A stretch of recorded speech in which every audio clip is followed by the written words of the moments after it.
Jerry के परिवार के सभी चूहों को पकड़ने के लिए टॉम ने दीवार पर एक नकली चूहे का बिल बनाया। निश्चित रूप से भागते हुए चूहे उस नकली बिल से टकरा गए और टॉम ने उन्हें एक एक करके पकड़ लिया। इससे भी बुरा यह हुआ कि टॉम ने अपने साथियों को असली चूहों के बिल में पानी डालने के लिए कहा।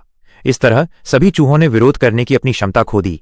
उन्हें बस बिल के प्रवेश द्वार पर इंतजार करना था और सभी चूहे टॉम के पकड़ने वाले जाल में गिर गए। इससे कोई फर्क नहीं पड़ता कि जेरी के परिवार ने कितना भी विरोध किया हो, टॉम उस दिन जेरी के परिवार से छुटकारा पाने के लिए दृढ़ था।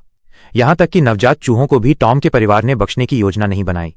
छोटे चूहों को छत पर चढ़ने के लिए मजबूर किया गया, फिर वे छत से नीचे जमीन पर कूद गए तो सौभाग्य से बचाव दल समय पर पहुंच गया और कूदने वाले छोटे चूहों को बचा लिया। लेकिन टॉम के परिवार की तलाश में जेरी के परिवार का ठिकाना जल्द ही मिल गया। टॉम ने ठिकाने पर बड़ी संख्या में चूहों को पकड़ना शुरू कर दिया। जेरी ने 2 चूहों को लिया और एक चूहे के बिल में छिप गया। हालांकि टॉम ने चूहे पकड़ने वाला स्प्रे निकाला और जेरी और दूसरे चूहों को पूरी तरह से बाहर निकलने के लिए मजबूर कर दिया। अब जेरी के परिवार के सभी चूहे टॉम के नियंत्रण में थे। जब टॉम पिंजरे को बंद कर रहा था तो जेरी ने अचानक पिंजरे से भागने की पूरी कोशिश की।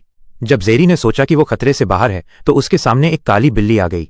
जेरी इतना डर गया कि उसे भागते रहना पड़ा। काली बिल्ली ने जेरी का पीछा करते हुए उसे एक दीवार तक पहुंचा दिया जहां से बाहर निकलने का कोई रास्ता नहीं था। जेरी को एक बिल बनाना पड़ा। बिल में छिपने के बाद जेरी आखिरकार खतरे से बाहर निकल गया, लेकिन अब उसे बहुत भूख लगी थी। अचानक जेरी के सामने बहुत सारा खाना आ गया। अप्रत्याशित रूप से जेरी गलती से एक सुपरमार्केट में घुस गया था। उसने सुपरमार्केट में हर तरह का खाना खाना शुरू कर दिया और जब उसने पनीर का एक टुकड़ा खाया तो जेरी अचानक बहुत मजबूत हो गया। अब उसे लगा कि उसका शरीर ताकत से भर गया है तो वो सीधे आसमान में उड़ गया, वापस जाकर अपने परिवार को बचाने की तैयारी कर रहा था। जेरी को लगा कि वो अब एक अजेय जीव है। टॉम के परिवार को जब पता चला कि जेरी एक सुपर माउस बन गया है तो उन्होंने तुरंत एक मशीन गन निकाली। उन्होंने जेरी पर पागलपन से गोलियां चलाईं, लेकिन ये हमले जेरी को कोई नुकसान नहीं पहुंचा सके। जेरी ने सीधे सभी बिल्लियों को आसमान में गिरा दिया। यहां तक कि अगर टॉम के परिवार की सभी बिल्लियों ने एक साथ हमला किया तो भी वे जेरी का मुकाबला नहीं कर पाईं। बिल्लियां इतनी डर गईं कि वे घर में छिप गईं। जब जेरी ने यह देखा तो उसने पूरे घर को सीधे आसमान में उठा लिया और सभी बिल्लियों को हवा में लटका दिया।